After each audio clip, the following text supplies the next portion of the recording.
आज हम आपको अलंकार अलंकार के विषय में बताते हैं। इससे पहले हम आपको शब्द निर्माण, उपसर्ग, प्रत्यय, समास आदि के विषय में बता चुके हैं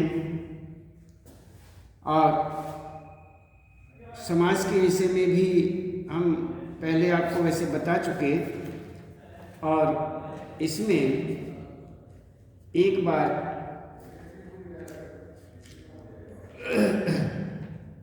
हम अब आपको अलंकार के विषय में बताते हैं। अर्थ की दृष्टि से वाक्य भेद भी आपको बता चुके हैं। अब ये हुआ अलंकार। अलंकारों के अंतर्गत सबसे पहले हम अलंकार के रूप में आपको इसमें ये बताया जाता है कि अलंकार किसे कहते हैं। सबसे पहले हम इसे देखते हैं कि अलंकार शब्द की रचना दो शब्दों के मेल से हुई है। दो शब्दों का जो मेल है उससे अलंकार की रचना मानी जाती है। अलंग तथा कार। अलंग कहते हैं शोभा या सौंदर्य। शोभा या सौंदर्य को हम अलंग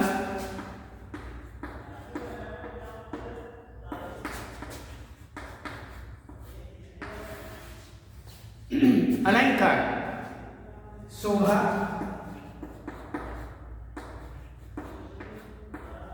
या सौंदर्य।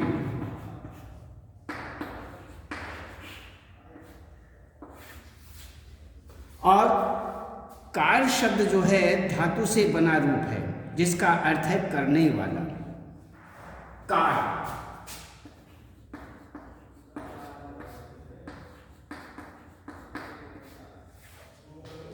करने वाला। तो इस तरह से अलंकार अर्थात सौंदर्य करने वाला, शोभा बढ़ाने वाला, करने वाला, बढ़ाने वाला।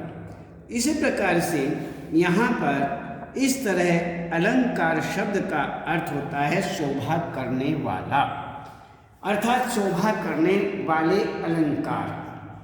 तो अलंकृत करने वाले, शोभा बढ़ाने वाले, अर्थात वे उपादान जो शोभा या सौंदर्य उत्पन्न कर देते हैं। संस्कृत के अलंकारवादी आचार्य जो हैं, जिन्होंने अलंकारों के विषय में लिखा है, भामा, दंडी, रुद्र और अन्य, इस तरह से हमें उनके विषय में एग्जाम्पल रूप में, तो इसमें हम आपको अलंग और कार, अलंकार के विषय में बता रहे हैं। तो ये हुआ हमारा, जैसे अभी हमने बताया कि संस्कृत के अलंकारवादी जो आचार्य हैं, जैसे भामा, दंडी, रुद्र आदि ने अलंकारों को इसी अर्थ में लिया है। यही अर्थ है, इसी अर्थ में लिया है कि अलंकार शोभा करने वाले धर्म हैं, न कि शोभा बढ़ाने वाले, करने वाले, बढ़ाने वाले, करने वाले। हिंदी में प्रायः अलंकारों का अर्थ जो है, अलंकारों का अर्थ शोभा बढ़ाने वाले उपादान या अवयव के रूप में लिया गया है। शोभा बढ़ाने वाले का तो अर्थ है कि कोई स्त्री यदि सुंदर है और वह श्रृंगार कर आभूषण पहन लेती है तो आभूषण उनकी शोभा में वृद्धि कर देते हैं। अब प्रश्न इस बात का उठता है कि क्या अलंकार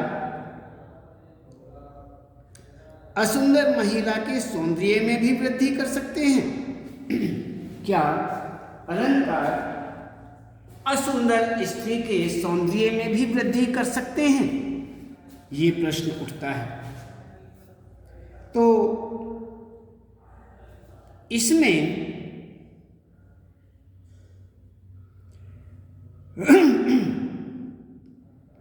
यहां पर अलंकारीवादी आचार्य जो हैं, जो अलंकार को ही काव्य की आत्मा मानते हैं, काव्य की आत्मा, उनका कहना तो यही था कि अलंकार असुंदर को भी सुंदर कर देते हैं, असुंदर को भी सुंदर कर देते हैं, केवल सुंदरता बढ़ाने का काम नहीं करते। इसीलिए उन्होंने अलंकारों को शोभाकरान धर्मः या अलंकरोतीति अलंकारः कहा था। तो अलंकारी आचार्यों के अनुसार काव्य में अलंकार का यही कार्य है। अतः काव्य में शोभा करने वाले धर्म अलंकार हैं। ये कविता में चमत्कार पैदा कर देते हैं। ये कविता जो है, कविता में चमत्कार पैदा कर देते हैं। चमत्कार शब्द का अर्थ भी यहाँ समझ लेना उपयुक्त होगा, समझना बहुत जरूरी होगा कि चमत शब्द का अर्थ है बिजली, और कार के अर्थ से तो आप परिचित हो ही चुके हैं।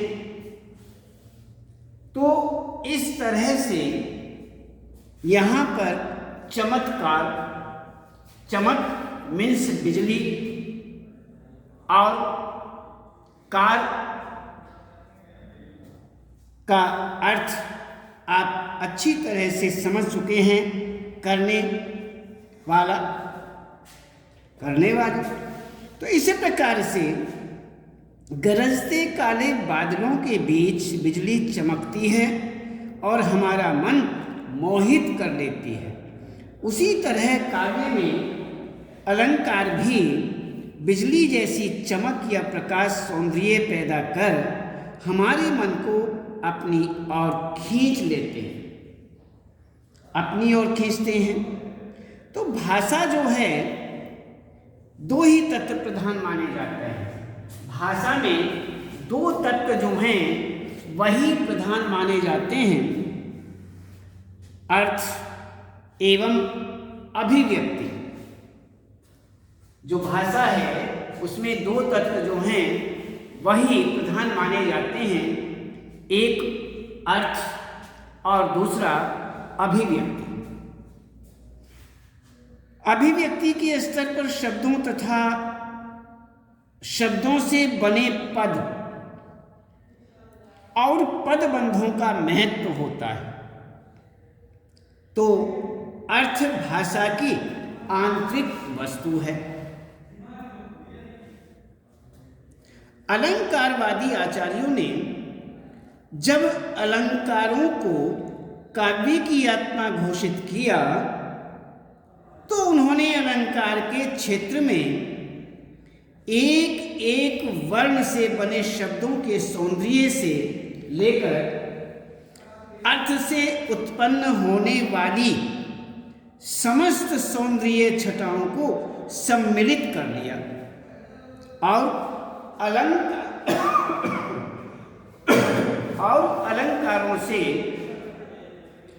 दो भेद, तो अलंकारों के दो भेद कर दिए, दो भेद बना दिए।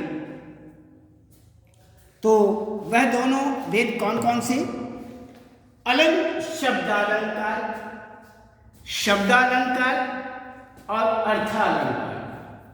शब्दालंकार, अर्थालंकार। तो यूं तो दोनों वर्गों के अंतर्गत आने वाले अलंकारों की संख्या सैकड़ों में मानी जाती है, सैकड़ों में है, लेकिन यहाँ अपने पाठ्यानुसार अर्थात यहाँ पर नवी कक्षा में नाइन्थ का जो पाठ्यक्रम है, उस पाठ्यक्रम के अंतर्गत उसमें निम्नलिखित शब्दालंकारों एवं अर्थालंकारों को ही रखा गया है। इसमें निश्चित कर दिया गया है कि हमें कितना पढ़ना है, उसके आधार पर ही, पाठ्यक्रम के आधार पर ही हम आपको बताते हैं कि शब्दालंकार और अर्थालंकार कौन कौन से विषय में, अर्थात कौन कौन से अलंकारों के विषय में हम यहाँ पर अध्ययन करेंगे।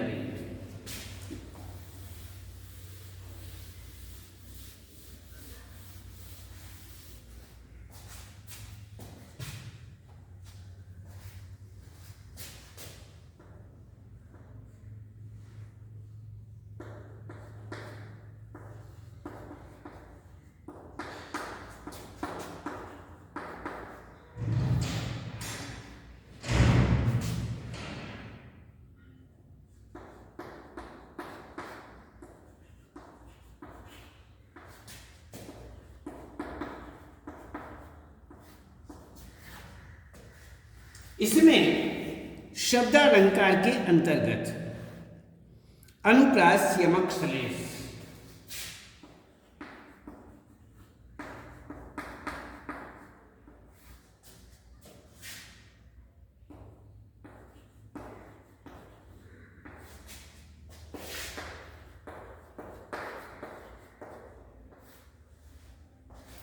अनुप्रास, यमक और श्लेष। अब अर्थालंकार के विषय में देखते हैं। उपमा, रूपक, उत्प्रेक्षा,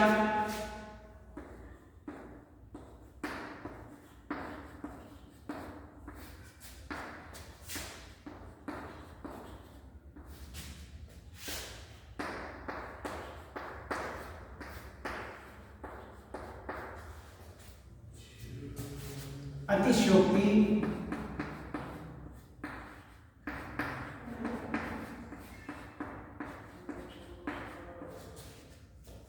मानवीकरण,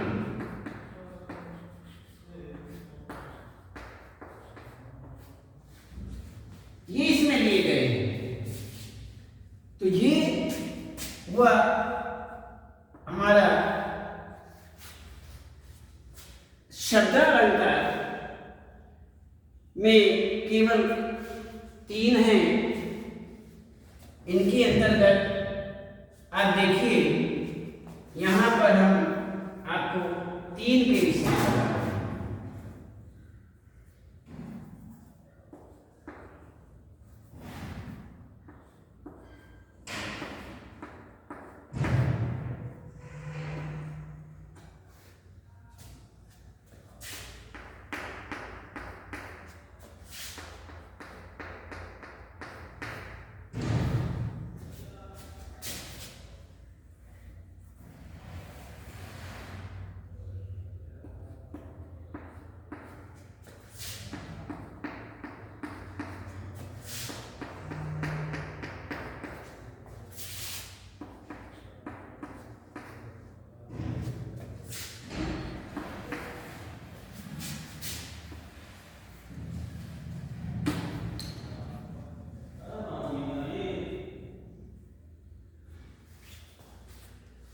ये आपके सामने कि इसमें शब्दालंकार, अनुप्रास, यमक, श्लेष, अर्थालंकार, उपमा, रूपक, उत्प्रेक्षा, अतिशयोक्ति और मानवीकरण, ये आपके पाठ्यक्रमानुसार यहाँ पर निम्नलिखित अलंकार, शब्दालंकार और अर्थालंकारों को रखा गया है। तो अब हम इसके ही अंतर्गत, पाठ्यक्रम के अंतर्गत देखते हैं शब्दालंकार। शब्दालंकार काव्य में जहाँ शब्दों के विशिष्ट प्रयोग से चमत्कार उत्पन्न होता है, अब हम इसी ही के विषय में देखते हैं।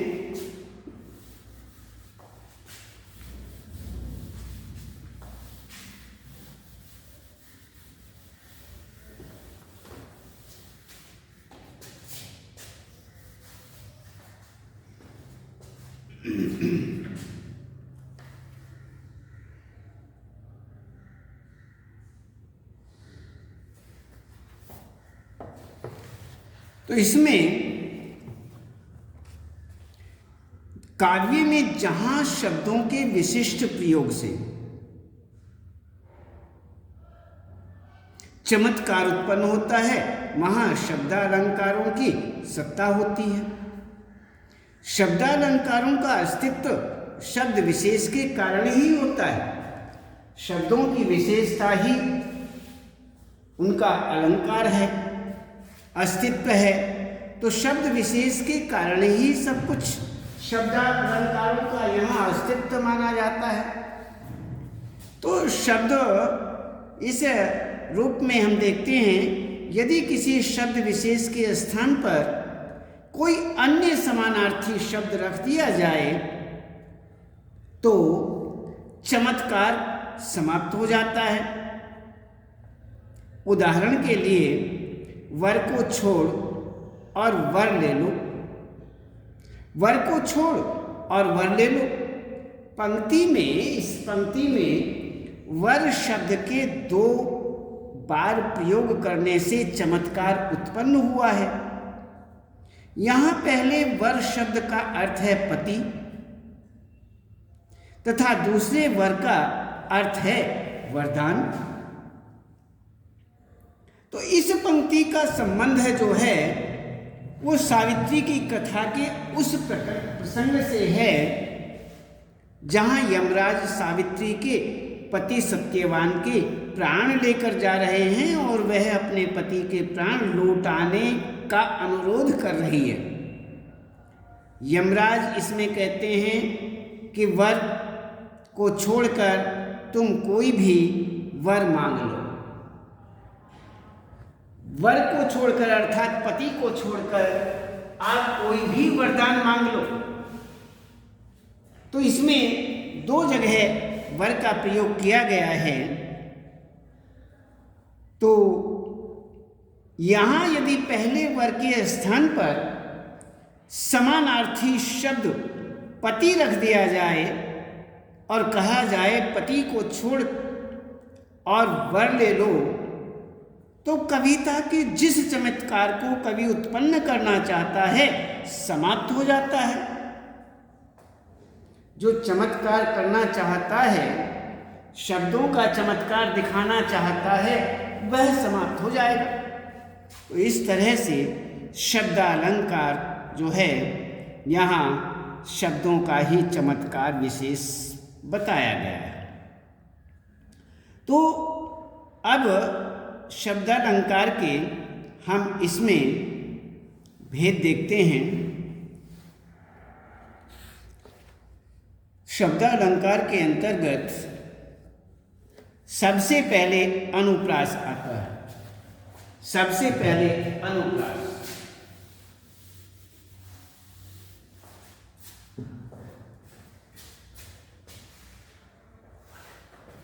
तो अनुप्रास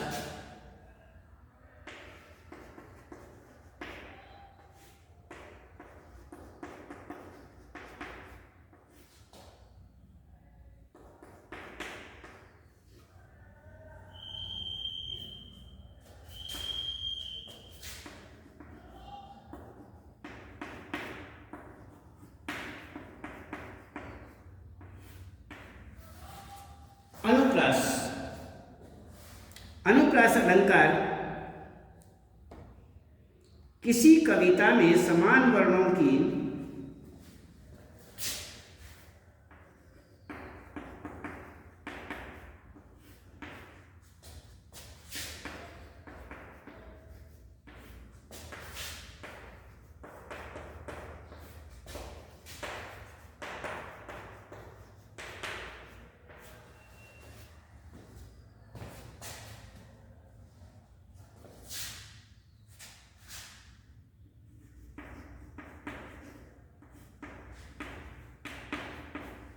आवृत्ति किसी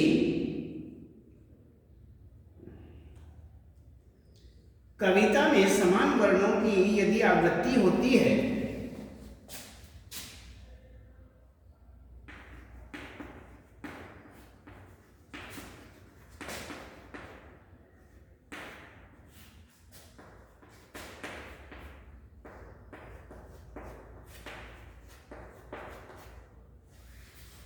आवृत्ति होती है या समान वर्ण बार बार आते हैं,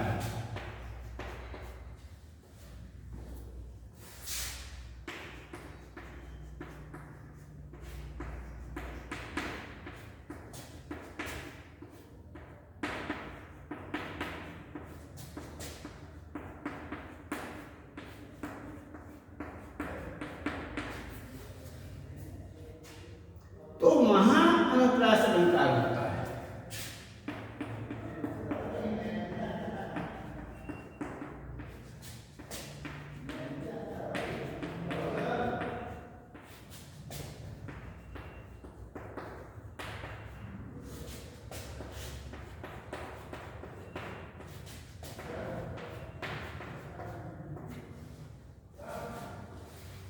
अनुप्रास अलंकार होता है। तो यहां पर इसमें ये बताया गया है अनुप्रास अलंकार के अंतर्गत किसी कविता में समान वर्णों की यदि आवृत्ति होती है या समान वर्ण बार बार आते हैं तो वहां अनुप्रास अलंकार होता है। तो इस प्रकार से यहाँ ये शब्दालंकार के अंतर्गत आपको हम बता रहे हैं अनुप्रास अलंकार। इसमें हम आपको बता रहे थे कि शब्दालंकार में 3 बताए गए हैं। तीनों में से आपको पहले हम अनुप्रास अलंकार के विषय में बता रहे हैं। अनुप्रास अलंकार किसी कविता में समान वर्णों की यदि आवृत्ति होती है, समान वर्णों की आवृत्ति एक से वर्ण होती है या समान वर्ण बार बार आते हैं तो वहाँ अनुप्रास अलंकार होता है।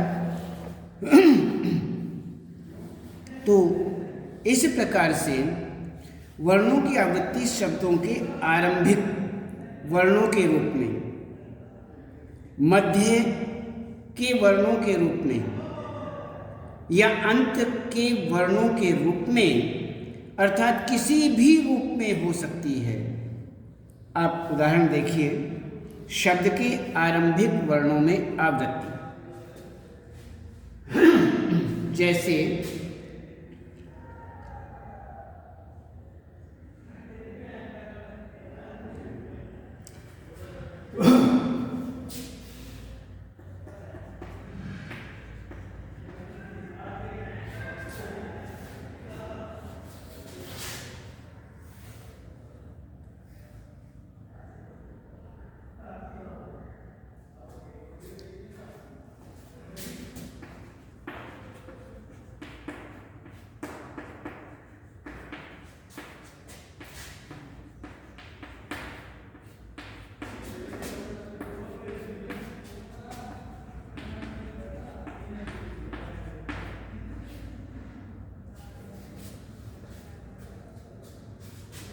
मोर मुकुट मकराकृत कुंडल,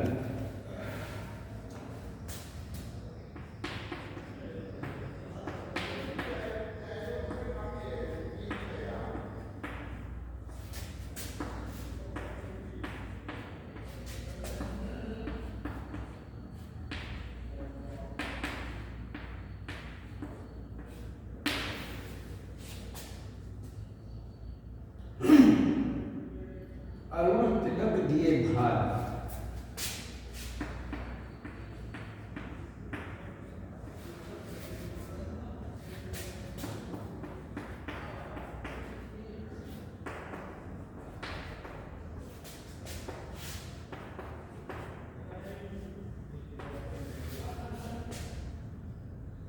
मैं वर्ण की आवृत्ति,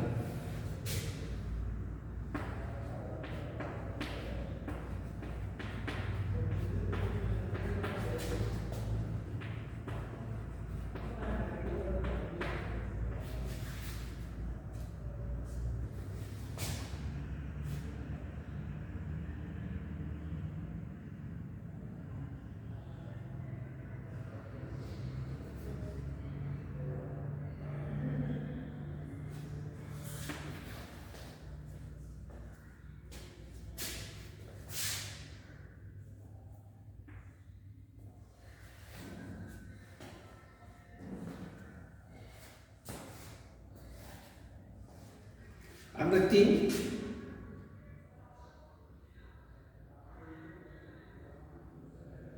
आगे देखिए, तरिण तरिण तनुजा तट तमाल।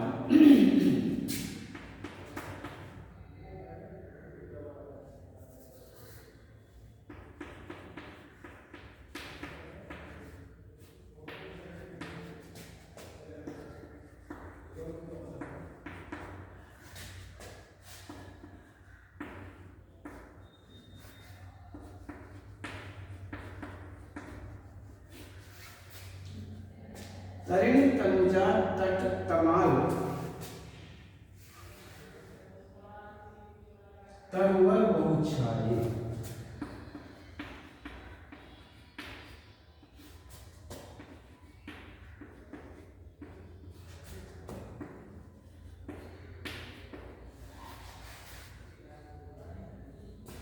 तय वर्ण की आवृत्ति।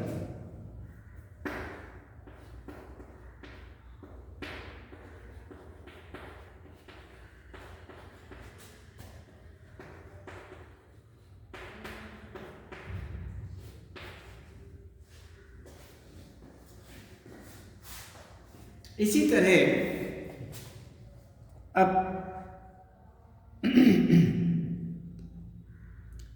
स, एक उदाहरण, आप मध्य हो या अंत हो, कहीं भी इनकी आवृत्ति हो सकती है।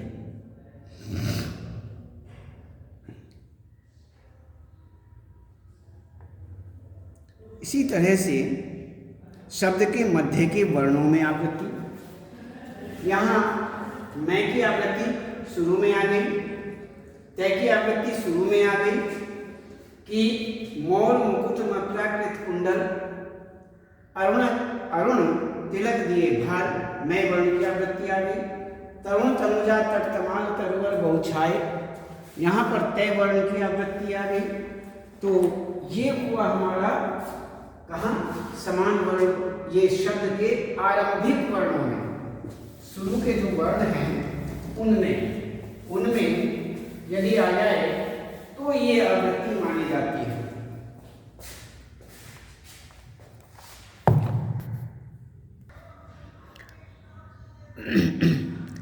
आज हम केवल इतना ही और कल बताएंगे।